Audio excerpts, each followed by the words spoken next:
Matemáticas y economía.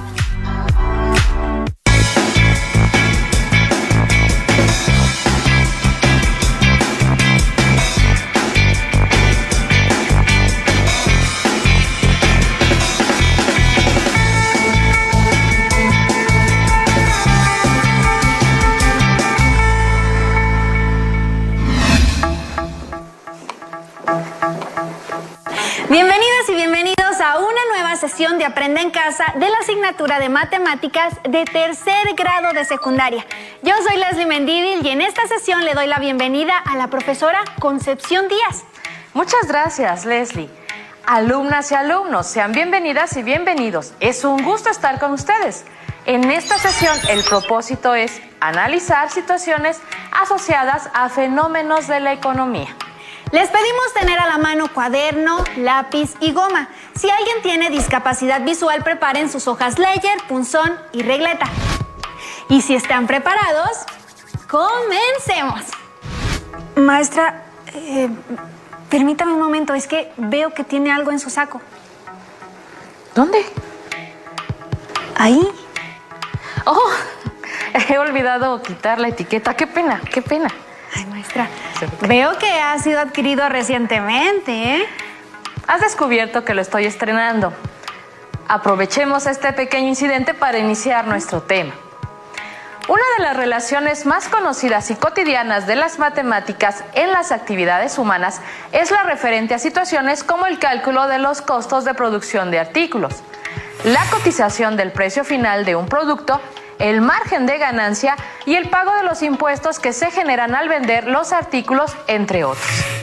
Para dar un ejemplo, consideremos que los productos que adquirimos pueden o no estar gravados con un impuesto dependiendo del rubro al que pertenecen.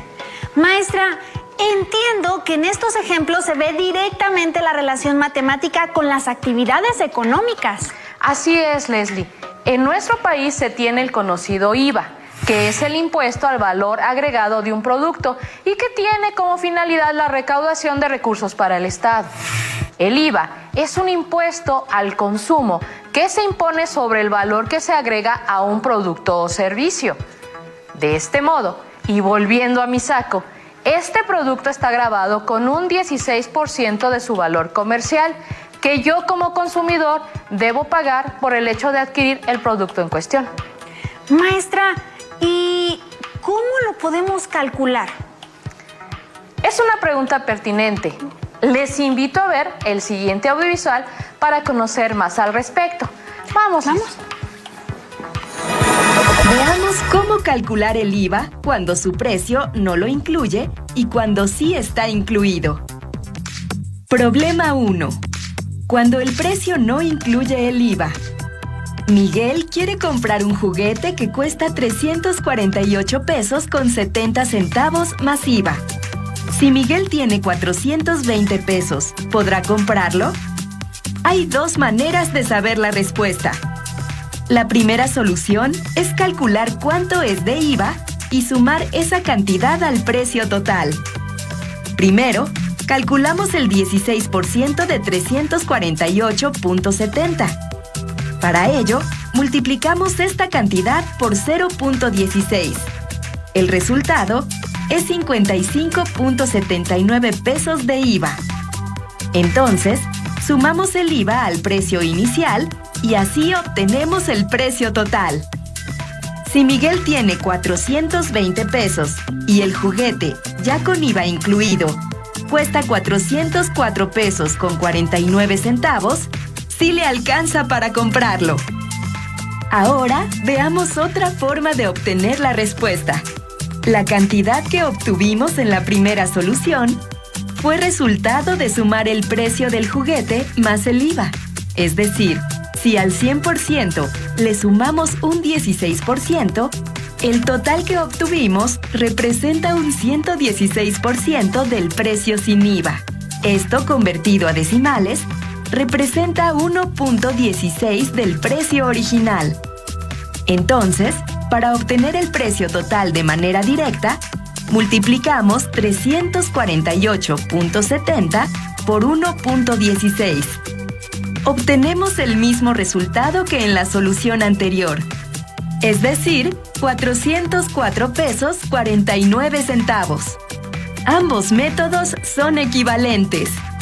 Si únicamente queremos saber a cuánto corresponde el IVA del precio de un artículo, basta con multiplicar el precio por 0.16. Pero si queremos conocer directamente el precio final de un artículo que ya contenga incluido el IVA, es más rápido utilizar el segundo método. Ahora veamos cómo podemos conocer el IVA del precio de un artículo si este ya lo contiene. Pilar compró 3 prendas de vestir, cuyo precio con IVA se muestra en las imágenes. Calculemos. ¿Cuánto cuesta cada prenda sin IVA? Entonces, para calcular cuánto cuesta cada prenda sin IVA, podemos plantear una regla de 3 en cada caso. Comencemos con el pantalón. 275 pesos con 40 centavos corresponden al 116% y X corresponde al 100%, es decir, al precio del pantalón sin IVA. Ahora, planteamos la igualdad entre las razones. Hacemos la operación de productos cruzados. Despejamos la X y obtenemos el valor de X, es decir, 237 pesos con 41 centavos, lo que corresponde al precio del pantalón sin IVA. Fíjate cómo se multiplicó el precio de la prenda por 100 y se dividió entre 116. ¡Qué interesante! Es una información muy importante que todo mundo debería de saber. Claro. Es algo importante. Maestra, le tengo una situación con respecto a este tema. Un amigo me planteó un problema hace unos días y aún no lo he reflexionado. ¿Podemos resolverlo? Adelante. Cuando se hace la compra de un artículo no básico, se debe pagar el IVA del 16%. Si un comerciante ofrece un 16% de descuento sobre la compra, ¿significa que este artículo saldrá al mismo precio que si no pagara el IVA? En caso contrario, ¿qué conviene más? ¿Que primero le carguen el IVA al artículo y luego hagan el descuento? ¿O que primero le hagan el descuento y luego le carguen el IVA? Interesante problema. Resolvamos utilizando mi saco como ejemplo. Si considero su precio en 1,000 pesos sin el IVA, se tiene. El precio sin IVA es de 1,000 pesos. Si lo graban con el IVA, entonces está pagando el 116% del precio inicial de 1,000 pesos. Así, el precio con IVA es de 1,160 pesos. Ahora, si a 1,160 pesos le aplican el descuento del 16% que ofrece el comerciante, se tiene. 1,160 es el 100%. X representa al 84%. Maestra, ¿por qué representa al 84%? Sencillo.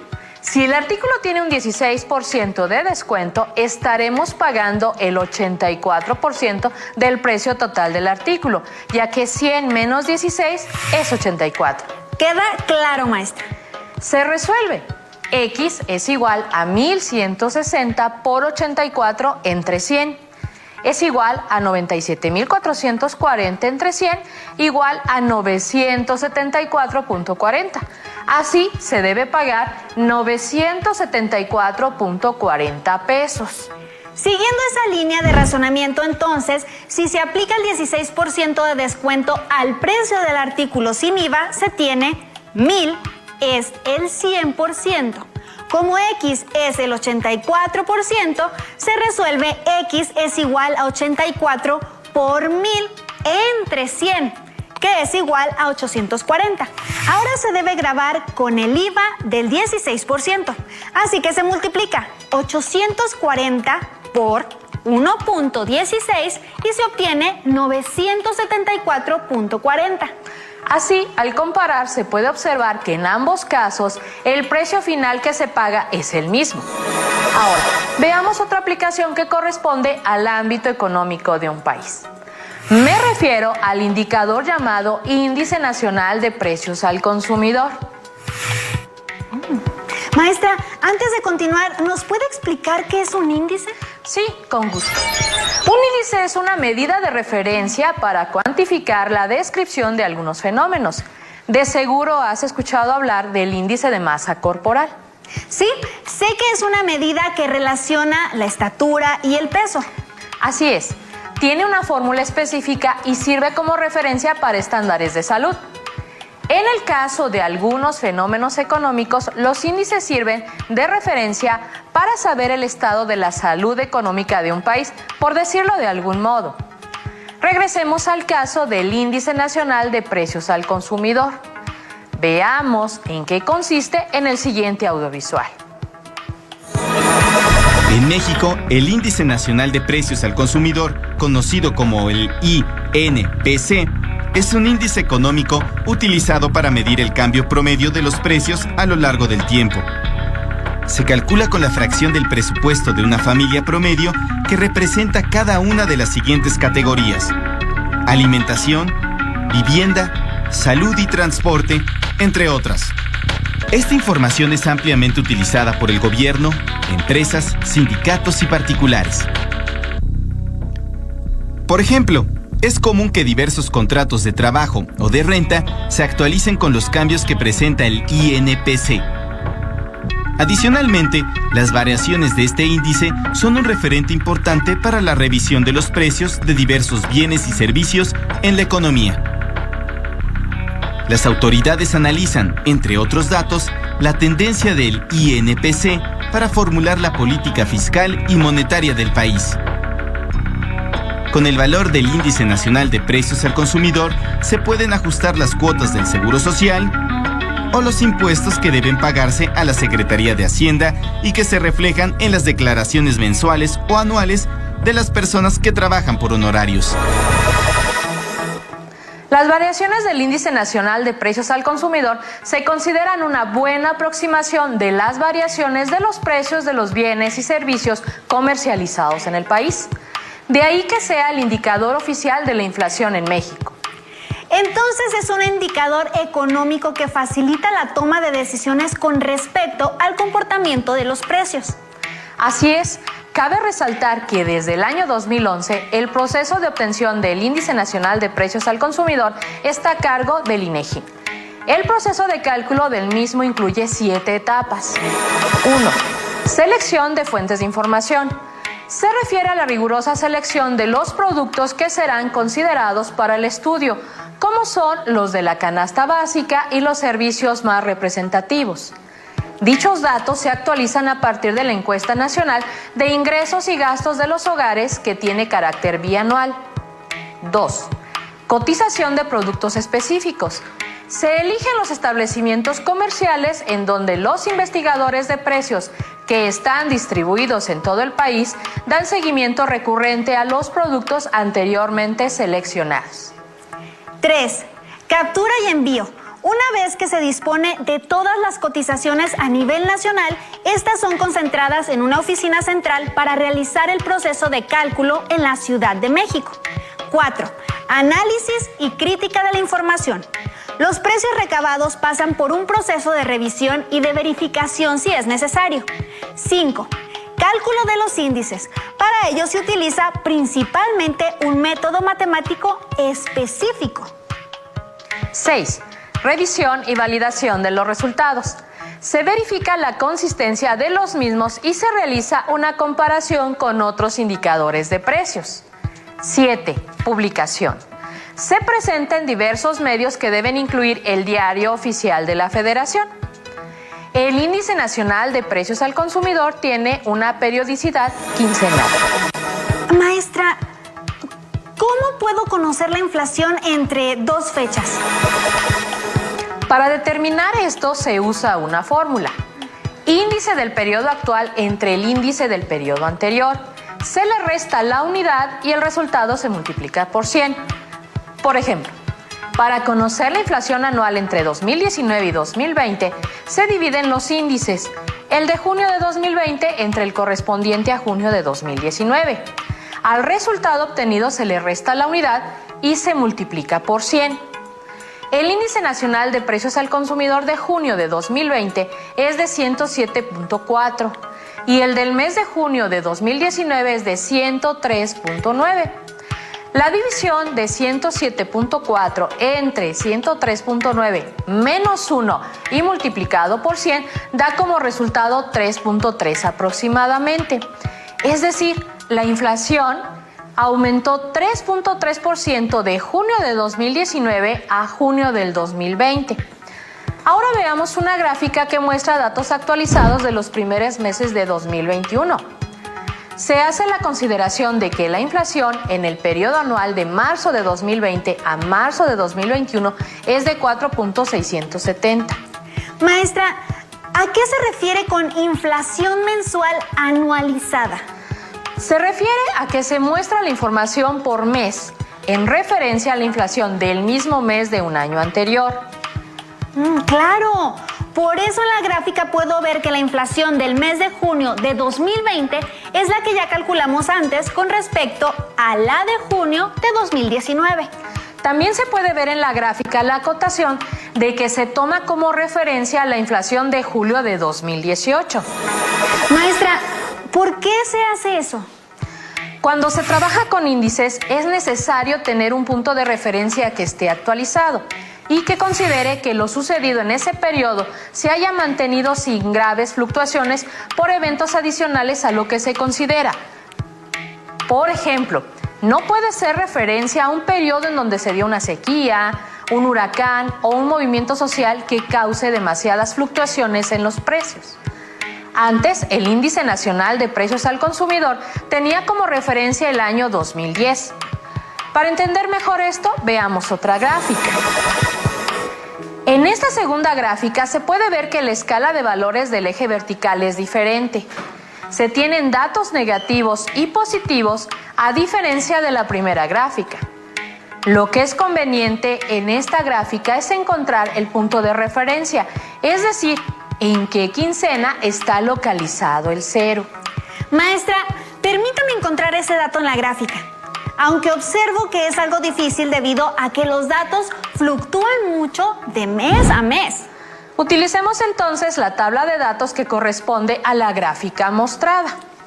Haciendo esa búsqueda y en referencia a la tabla que se muestra, se observa que en el año 2018, en el mes de abril, el Índice Nacional del Precio al Consumidor tiene un valor de 0. Es ahí en donde se encuentra el valor referencial de esta gráfica.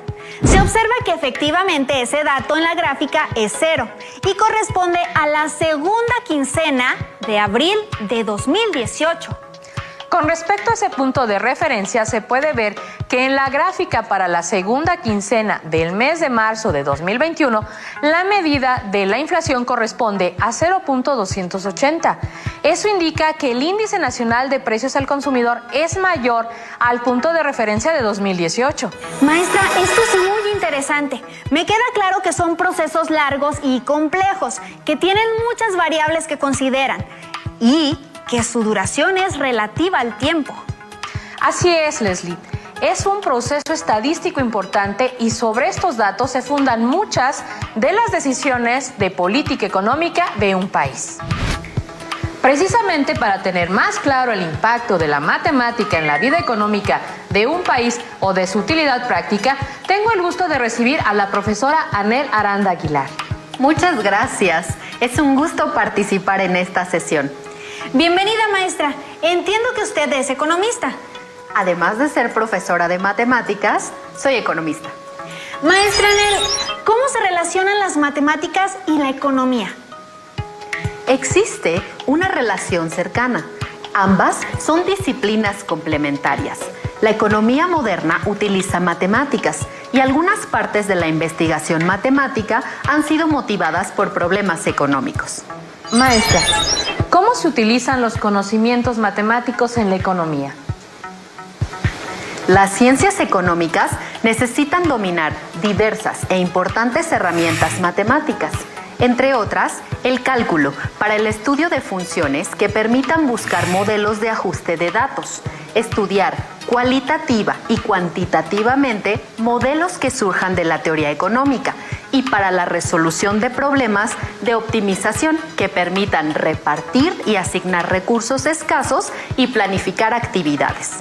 El álgebra lineal resulta útil en la presentación y tratamiento de datos. En particular, es necesaria en el estudio cuantitativo de modelos en teoría económica y en econometría. ¿De qué manera les son útiles las herramientas matemáticas en su trabajo? Recuerdo que cuando estudiaba cálculo, álgebra o estadística, pensaba que no tendrían ninguna relación las matemáticas con mi actividad profesional. Sin embargo, me doy cuenta que ahora soy capaz de actualizar conocimientos por mí misma. Es decir, cuando tengo una duda, busco la información que me permita resolver problemas con lógica, creatividad y confianza, utilizando los conocimientos de matemáticas que aprendí y que sigo aprendiendo. Maestra Anel, ¿cuál es el aporte de las matemáticas en la economía? Dado que los economistas trabajamos con fenómenos complejos donde las simplificaciones son necesarias y pueden aparecer algunas interferencias, la matematización de la economía ayuda a evitar errores lógicos. Es decir, las matemáticas aportan estructura y rigor analítico. Por ejemplo, los economistas formulan teorías, obtienen predicciones a partir de ellas y las contrastan empíricamente. Si el resultado es negativo, la teoría es desechada o sustituida por otra de mayor verosimilitud. Lo que los economistas hacemos es utilizar el método deductivo, que consiste en formular generalizaciones acerca de la operación de factores causales relevantes, deducir de tales generalizaciones y de las condiciones iniciales predicciones concernientes a fenómenos relevantes. Se contrastan tales predicciones y si éstas son correctas, se considera todo el conjunto como confirmado. Si las predicciones no son correctas, se comparan explicaciones alternativas que permitan dar cuenta de lo que ha fallado. Maestra Anel, ¿nos puede dar un ejemplo más sobre la relación de las matemáticas y la economía? Sí, claro. Consideremos que la ciencia económica se divide en dos grandes ramas, la macroeconomía y la microeconomía. La macro estudia la economía en su conjunto, los sistemas económicos de un área geográfica, empleando magnitudes colectivas o generales y tratando de obtener una visión global de su situación, con énfasis en la oferta, la demanda, los precios y los costos. Por su parte, la microeconomía estudia el comportamiento de los consumidores y de las empresas. Analiza la asignación de recursos por parte de individuos y empresas, buscando en los primeros la utilidad y en las segundas los beneficios, alcanzando diferentes situaciones de equilibrio. El ejemplo del que hablaré corresponde a nivel microeconómico. El sistema tributario mexicano ha sufrido diversas y constantes modificaciones a lo largo del tiempo, como es la variación de la tasa general del impuesto al valor agregado IVA, que se ha explicado en la sesión. El IVA es un impuesto indirecto que se aplica al costo final de bienes y servicios.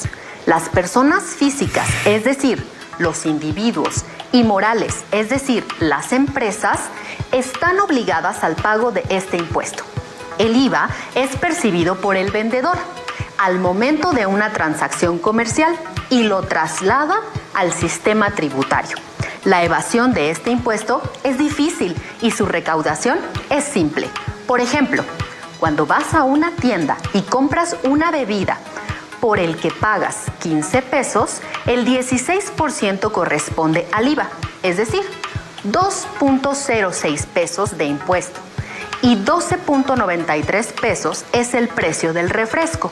A su vez, el dueño de la tienda trasladará el IVA que se paga por la bebida y lo aportará al Servicio de Administración Tributaria SAT.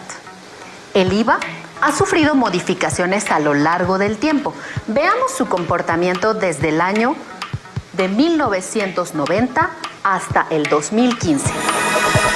En 1990, la tasa general del IVA era de 15%, en ciudades fronterizas de 6%. Para 1992, la tasa general se disminuye a 10%. En 1995 se aumenta la tasa general del IVA a 15% y la tasa en ciudades fronterizas a 10%. Dichas tasas no sufrieron cambios por un periodo de 14 años. Empezando a partir de 2010, la tasa general del IVA subió a 16% y la tasa en ciudades fronterizas a 11%. En 2014 se homologa en 16% la tasa del IVA general y de las ciudades fronterizas. Veamos la gráfica. En ella se puede leer que la tasa fronteriza fue más baja que la tasa general hasta 2015, cuando ambas tasas se homologaron. Igualmente, se lee que la tasa general era de 15% al inicio del periodo de análisis, que esta bajó y volvió a subir a 15% por un periodo de 14 años y se incrementa nuevamente para homologarse y mantenerse en ese porcentaje. Finalmente, maestra, ¿cuál es su consejo para las alumnas y los alumnos de secundaria con base en su experiencia con las matemáticas y la economía?